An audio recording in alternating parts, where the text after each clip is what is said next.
আপনারা বলছেন আপনাদের পিছনে অনেক ক্যামেরা আছে, ওরা দেখতে কাজ করতে পারছেন, একটু বসেন,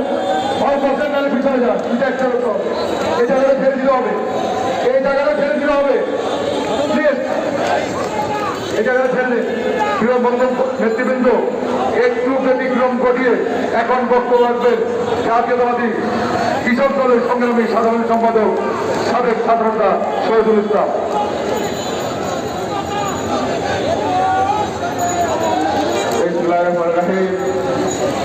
ঢাকা মহানগর দক্ষিণের আজকের এই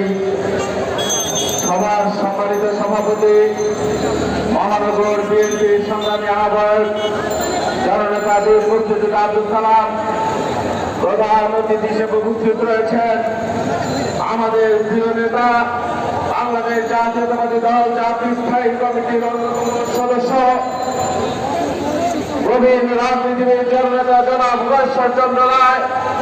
উপস্থিত জাতীয় নেতৃবৃন্দ, স্বাগত ভাই ও বোনেরা, ঢাকা মহানগর দক্ষিণ কৃষক দলের সংগ্রামী আহ্বায়ক হাজী কামাল হোসেন হারুন সিকদার সহ কৃষক দলের সিনিয়র নেতৃবৃন্দ, স্বাগত ভাই এবং বোনেরা, আসসালামু আলাইকুম। প্রিয় বন্ধুরা, গোটা 15 বছর যাবৎ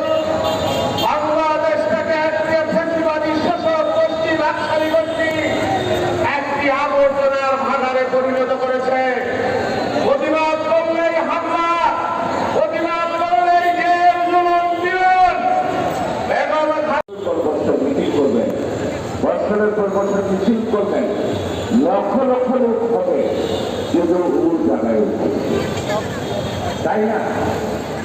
আমাদের অনেকে বলে যে শেখ হাসিনা জনসমস্যার শূন্য কথা, ওর পায়ের নিচে মাটি না, আসলে তো পায়ের নিচে মাটি না, ওকে তো কেউ ছাত্রের উপরে দাঁড়িয়ে না, ও তো মাটির মানুষ চিনে না, মাটিটা থাকে না, কারণ মানুষের মর্ম তো সে বুঝে না, তার কানে যায় না। আর শেখ হাসিনার জনসমর্থন শূন্যের কোথায়, একথা বলা দরকার নাই, কারণ জনগণের তো তার দরকার নাই, যার যাদের দরকার তারা করে। আসলে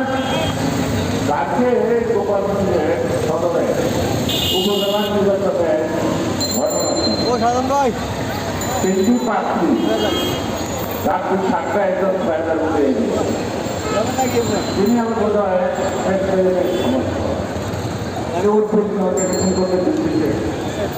যে কত ভোটে আগে পয়সা আনেছে ঘোষণা দেন, আমার উপরে আপনার উপরে আছে, আপনার তুলে পরে ঘোষণা হল যদি 6.5 ভোটের জয়লাভ করবেন, তিনি 330 ভোটে জয়লাভ করবেন। আর 500 লোকে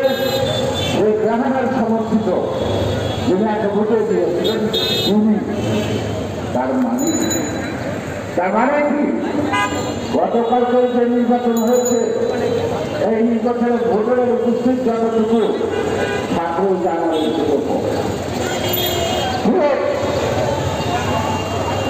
ভোট দেওয়া রয়েছে, যে যেখানে পাচ্ছে সে সেখানে ভোট দেন,